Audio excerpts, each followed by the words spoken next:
Oke, selamat datang kembali di video Nerd in the Wood. Kali ini gue mau bahas salah satu requestan dari penonton video sebelumnya tentang makhluk humanoid kriptid kerdil yang ada di Pulau Sumatera yang sangat terkenal makhluk ini, yaitu uhang padak atau orang pendek. Uhang padak ini merupakan makhluk kriptozoologi paling terkenal di Sumatera. Masyarakat lokal menggambarkan uhang padak ini memiliki tubuh yang tingginya tidak lebih dari 1 meter, berjalan layaknya manusia normal, dan memiliki bulu-bulu pendek di tubuhnya. Dan nama uhang padak ini khususnya itu untuk masyarakat di Jambi atau di Kerinci. Tapi masyarakat Sumatera lainnya itu punya nama sendiri-sendiri untuk uhang padak ini.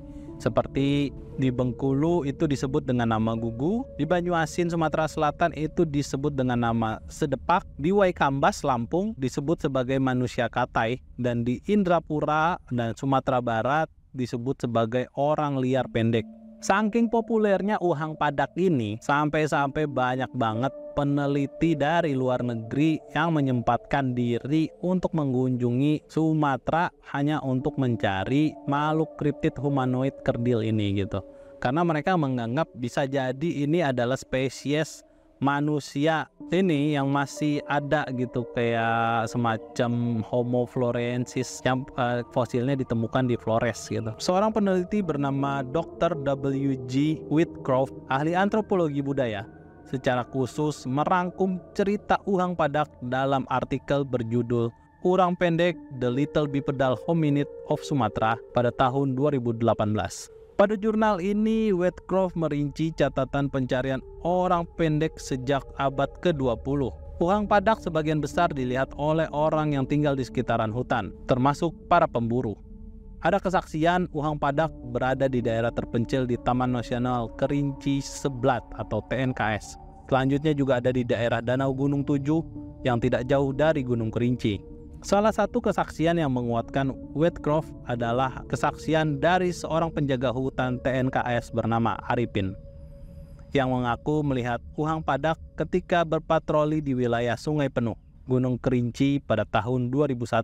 Pengakuan Arifin, ia melihat uhang padak dari sisi belakangnya. Makhluk itu memiliki bulu berwarna coklat tua, namun ketika makhluk itu sadar diperhatikan, makhluk itu segera masuk dengan cepat ke semak belukar di dalam hutan.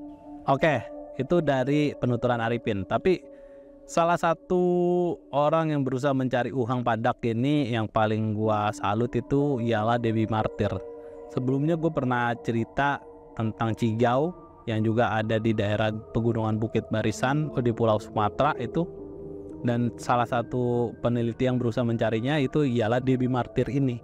Dan ternyata Debbie Martyr ini awalnya sebelum mencari Cigau itu dia mencari uhang padak dia. Dan bahkan dia sempat 2 kali bertemu dengan uhang padak pada tahun 1994 dan 1996. Jadi Debbie Martyr ini akhirnya mengabdikan hidupnya sebagai penggiat konservasi di kawasan TNKS itu sampai sekarang gitu.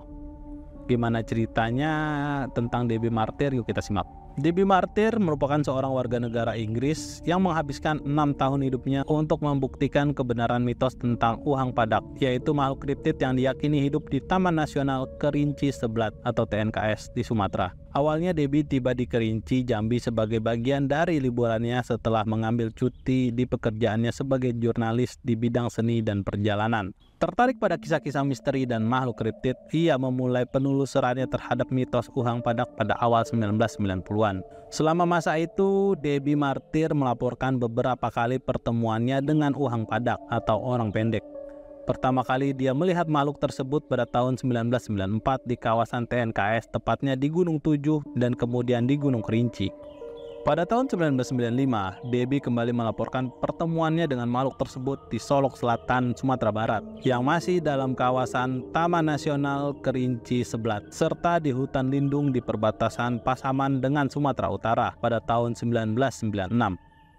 Pertemuan lainnya terjadi di perbatasan Muko-Muko dengan Bengkulu Utara, yang menjadi kawasan hutan produksi. Kemudian Debbie Martir juga melihat ulang padak terakhir kalinya di daerah Tapan, Kabupaten Pesisir Selatan, Sumatera Barat, yang juga termasuk wilayah TNKS. Dalam setiap perjumpaannya dengan makhluk ini, Debbie menggambarkan uhang padak sebagai primata yang kekar dan lebih mirip dengan kera daripada manusia. Uhang padak ini berjalan dengan tegak dan gerakannya sangat cepat serta cenderung menghindari pandangan manusia. Ketika melihat makhluk tersebut, Debbie menyadari bahwa apa yang dilihatnya adalah sesuatu yang belum pernah ia temui dalam buku dan film atau kebun binatang manapun yang pernah ia kunjungi. Meski memegang kamera pada saat itu, Debbie tidak berhasil mengambil gambar karena terlalu terkejut dari penampakan-penampakan tersebut. Dari penampakan-penampakan yang terjadi, Debbie Martir selalu menyimpulkan kalau uhang padak ini merupakan spesies kera, namun punya cara berjalan yang tegak. Beda sama cara jalannya orang hutan gitu. Jadi Debbie Martir selalu ketika diwawancarai atau ditanya apakah yang dia lihat itu adalah spesies orang hutan atau bukan, Debbie dengan yakin itu selalu bilang kalau itu bukan orang hutan gitu, tapi spesies kera yang berjalan tegak gitu. Bisa jadi ini adalah spesies manusia purba yang bisa bertahan di kerasnya lingkungan TNKS gitu, di Taman Nasional Kerinci Seblat. Dan gue salut banget sih Debbie ini ketika pencariannya tentang orang padak ini akhirnya selesai, tapi dia nggak selesai gitu aja di TNKS. Akhirnya dia jadi volunteer, jadi penggiat konservasi yang khusus untuk satwa-satwa liar di TNKS, khususnya itu harimau gitu.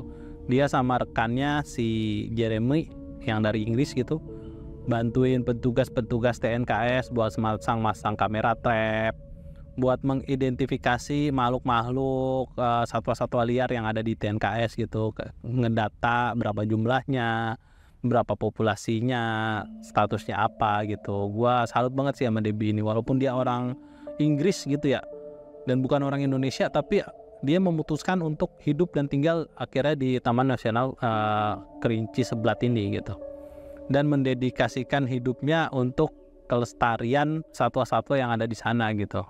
Keren Mbak Debbie, keren. Oke, selanjutnya kita balik lagi ke uhang padak ini. Banyak para peneliti akhirnya juga tertarik untuk melakukan pencarian uhang padak ini berdasarkan artikel-artikel dan juga penelusuran para peneliti-peneliti terdahulu gitu ya. Kemudian juga ada seorang yang bernama Dmitry Bayanov, seorang ahli hominologi asal Rusia, yang dalam artikelnya yang berjudul Some Talk Regarding Dr. Wilson Wyckoff Overview of Urang Pendek Evidence, Dmitry mendukung pandangan Dr. Wilson Wyckoff bahwa uhang padak merupakan hominid, bukan kera, karena makhluk ini bipedal atau berjalan dengan dua kaki. Pandangan ini didasarkan pada pemahaman bahwa ciri-ciri bipedalisme lebih mendekati manusia daripada kera. Sebagai ahli biologi evolusioner dan genetika, Bayanov menganggap bahwa referensi yang paling relevan dalam diskusi mengenai uhang padak adalah karya Historiae Naturalis Medicae Inde Orientalis yang ditulis oleh Jacob de Bont, yang juga dikenal sebagai Jacobus Bontius. Bontius merupakan seorang dokter dari Belanda, tiba di Batavia atau yang kita kenal sebagai Jakarta saat ini pada tahun 1626. Dan tinggal di sana hingga akhir hayatnya pada tahun 1631. Karya yang ditulis oleh Bontius di Jawa dan diterbitkan di Amsterdam pada tahun 1658. Dalam bukunya, Bontius menguraikan pengamatannya tentang Homo silvestris atau manusia hutan yang berjenis kelamin perempuan dengan sangat detail dan sangat rinci. Meskipun banyak orang pada waktu itu percaya bahwa manusia hutan ini adalah hasil hibrida antara kera dan manusia, Pandangan ini ditolak oleh beberapa ahli, termasuk Linnaeus, yang mengklarifikasikan manusia hutan atau uhang padak sebagai spesies asli manusia yang disebut sebagai Homo troglodytes. Perbedaan antara manusia hutan dan kera menurut Linnaeus terletak pada kemampuan berjalan dengan dua kakinya dan struktur gigi yang tidak memiliki diastema, sebuah ciri khas pada kera dan monyet. Sementara itu perbedaan dengan Homo sapiens atau manusia yaitu antaranya meliputi kemampuan penglihatan pada malam hari yang tidak dimiliki oleh manusia. Juga tinggi dari manusia pendek atau uhang padak ini yang tidak lebih tinggi dari seorang anak laki-laki berusia 9 tahun. Manusia hutan atau uhang pendek ini dikatakan hidup di hutan dan berlindung di gua selama siang hari, sebagaimana yang dijelaskan oleh Linnaeus yang dikutip oleh Bayanov. Nah, jadi penelitian uhang padak ini itu udah lama banget, dari tahun 1600-an gitu. Dan banyak juga peneliti yang menganggap kalau uhang padak ini adalah sejenis hominid gitu, bukan kera atau ape. Karena cara berjalan mereka tuh yang bipedal, nggak kayak pakai kaki depan juga gitu. Tapi keberadaan uhang padak ini sampai sekarang itu masih sulit ditemukan, dan walaupun banyak kesaksian dari masyarakat sekitar, dari para pemburu gitu atau orang-orang yang pernah masuk hutan di daerah TNKS maupun di hutan-hutan di Sumatera, itu mungkin karena seperti para peneliti bilang itu uhang padak ini mungkin memang spesies manusia yang di tahun 1600-an sempat berbaur lah sama manusia, melakukan barter atau apalah gitu. Tapi karena sifat manusia yang lebih dominan terhadap mereka gitu, yang bisa bikin nyawa mereka terancam, mungkin uhang padak ini akhirnya lebih memutuskan untuk masuk ke dalam hutan-hutan atau ke ujung-ujung daerah taman nasional yang sulit dijangkau oleh manusia gitu. Jadi mereka lebih memilih untuk mengisolasi dirinya gitu daripada mereka punah. Dan atau mungkin mereka udah punah sekarang, kan kita nggak tahu. Itu balik lagi ke persepsi kalian masing-masing. Tapi yang paling gue salut sih peneliti-peneliti luar ini, walaupun orang Indonesia banyak yang bilang oh ini mitos, oh itu makhluk supranatural gitu, oh ini cuman karangan orang-orang aja gitu. Tapi mereka rela loh mengorbankan waktunya, mengorbankan biayanya yang gak sedikit itu untuk masuk ke dalam hutan-hutan untuk mencari kebenaran gitu. Sedangkan masyarakat kita itu lebih banyak yang skeptis gitu. Gua dan teman-teman di lembaga konservasi itu banyak sih orang-orang yang nggak percaya sama hal-hal yang berbau mistis kayak hantu gitu, siluman dan lain-lainnya. Tapi kita berbicara tentang hewan-hewan atau makhluk-makhluk yang kemungkinan ada di hutan tapi belum teridentifikasi, kita itu sangat terbuka gitu.